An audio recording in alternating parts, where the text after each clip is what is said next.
So Mila, do you have a shopping list? Sorry, Oliver, what is a shopping list? It's where you write down the things that you need to buy when you go shopping. Oh no, I don't need to write a list. I know what I need.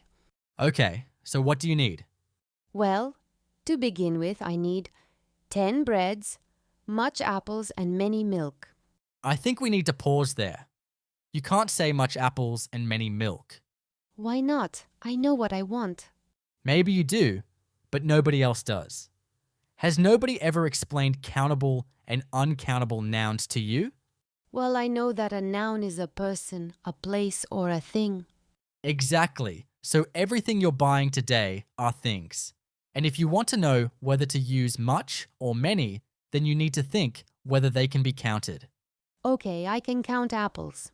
So we can say many apples, but usually we would say a few apples or several apples. And milk? I can't actually count the milk because it's a liquid, so would I say I want much milk? Exactly. But here's the thing. We don't usually say much in positive sentences What? Why not? because it sounds unnatural. We say, I don't have much milk in a negative sentence. Do we have much milk? As a question. But I have much milk. Sounds odd. Instead, in positive sentences, we say, I have some milk. Or I could also say, I have a lot of milk. Okay, I'll get several apples. Good. And some milk? Perfect. And some sugar. Yes, sugar is also uncountable. So I can't say many sugar? Nope, but you can say much sugar in a question or negative. For example, do we need much sugar? Or we don't need much sugar. Okay, I think I need coffee, so let's get what we need and then go and see Amy. Good idea. While Mila finishes her shopping, please remember to like this video and, if you haven't already, subscribe. It costs nothing and it'll make sure that you never miss an episode of our videos. I'll see you at the coffee shop in a few minutes. Hi, Mila. Amy, why is English so complicated? Apples are countable. Milk is uncountable. Then there's some, much, many. My head hurts. Ah, the world of countable and uncountable nouns. Yes, but there's more to that than just apples and milk. I hope that Oliver explained it all to you. Well, there is sugar. That's uncountable. True. I've always thought that rice is a strange one. Why? Well, wouldn't it be funny if you did try to count each little grain and use it as a countable noun? You could go to a restaurant and order 10,000 rice, please. And then they would have to count each grain to make sure you got the right amount. Oh no, I didn't think about that. Maybe I'll avoid putting rice on the menu here. Anyway, what other things did Oliver teach you? Not much, but I think I got the idea. Really? So how about tea? Definitely uncountable whether you're talking about the leaves that it's made with or the drink itself. Correct. Another one of those. You could possibly count it if you had a spare couple of days, but really you wouldn't. Okay, then, biscuits? Countable. Did someone say biscuits? I did. But only as an exercise for Mila. They'd go really well with my coffee. Uncountable. Sorry? Coffee, it's uncountable. A liquid. Well, not always. It can also be beans or a powder, but they are all still uncountable. So, did Oliver explain why being countable or uncountable is important? Yes, I did. It's because then you use the right quantifier. A whatifier? Quantifier? Oliver, you have told Mila about quantifiers, haven't you? We have already learnt some quantifiers, like much, many, some and any. Many for countable, like many apples. Much for uncountable, usually questions or negatives.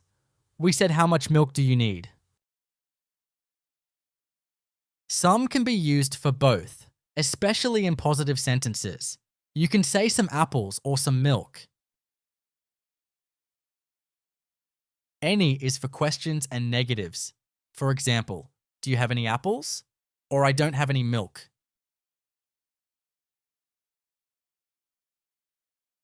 How about a few? I can't remember. So just in case, a few can be used for small, positive countable amounts.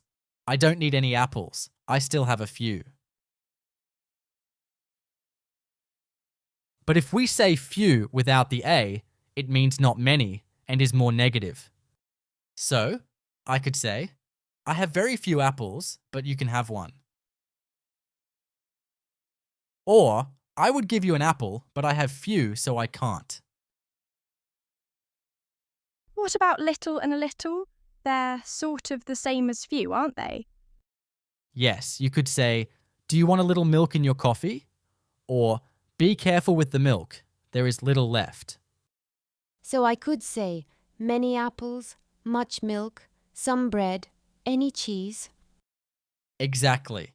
And don't forget, in positive sentences, we usually avoid much. We'd say a lot of milk or lots of milk. Okay, let's practice. Ready? Question 1. Biscuits.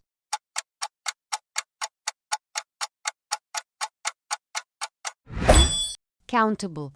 Some biscuits, many biscuits, a few biscuits. Perfect answer. Question 2. Cheese.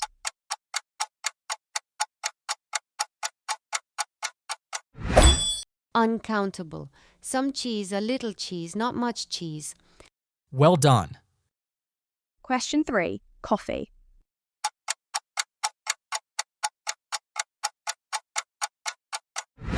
Uncountable. Some coffee, a little coffee, a lot of coffee. Another great answer. Question 4. Oranges.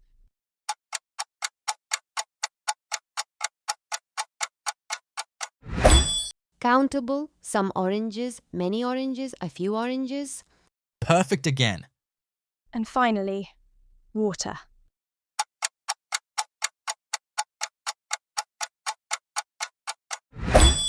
Uncountable. Some water, a little water, not much water. Well, Mila seems to really be getting the hang of countable and uncountable nouns. How did you do? She wants to challenge you. Here's her list of 5 nouns. Write in the comments whether each is countable or uncountable, and at least one quantifier for each. Once again, that's all we've got time for. But what about things like a slice of cake, a cup of tea, a bottle of water? I keep hearing those. Next time, we'll look at those natural pairings. How we really talk about food and drink. You'll sound like a native. As long as there's lots of coffee. As always, please remember to click the like button. We really do rely on those likes. Subscribe and make sure that you don't miss any of our future videos. Click the bell and you'll be notified every time we release a new episode. Thank you for watching. I'm looking forward to your answers to my challenge. We'll see you next time.